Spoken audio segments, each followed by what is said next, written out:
ഇന്നത്തെ മോരുകറിക്ക് ഒരു പ്രത്യേകതയുണ്ട്. വളരെ എളുപ്പത്തിൽ ആർക്ക് വേണം ഇത് തയ്യാറാക്കാം.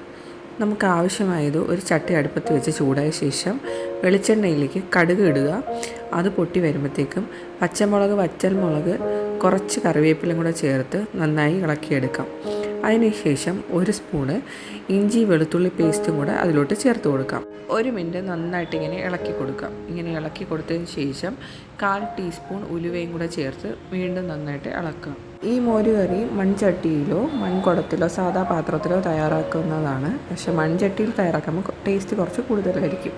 ഇതിലേക്ക് കുറച്ച് 1/4 ടീസ്പൂൺ മഞ്ഞൾപ്പൊടി, 1/4 ടീസ്പൂൺ മുളക് പൊടി കൂടെ ചേർത്ത് നന്നായി ഇളക്കിയ ശേഷം നമ്മൾ തീ ഒന്ന് ഓഫ് ചെയ്യാം. കാരണം നമ്മുടെ ചട്ടി നന്നായിട്ട് ചൂടായിട്ടിരിക്കുകയാണ്. കൂടുതൽ ചൂടായ തൈര് പിരിഞ്ഞു പോകാനും ചാൻസ് ഉണ്ട്. അതുകൊണ്ട് നമ്മൾ തൈര് ഒഴിക്കും തോറും ഇങ്ങനെ ഇളക്കി കൊടുത്തുകൊണ്ടിരിക്കണം. ഇങ്ങനെ ഇളക്കി കൊടുത്തതിന് ശേഷം ആവശ്യത്തിന് ഉപ്പും കൂടെ ചേർത്ത് നമുക്ക് കഴിക്കാവുന്നതാണ്. അങ്ങനെ വളരെ ടേസ്റ്റ് ആൻഡ് ഈസി ആയിട്ടുള്ള കുറുകിയ മോരുകറി ഇവിടെ തയ്യാറായി. എല്ലാവർക്കും ഇഷ്ടപ്പെട്ടെങ്കിൽ ലൈക്ക് ചെയ്യുക, ഷെയർ ചെയ്യുക, കമൻറ്റ് ചെയ്യുക. ബൈ.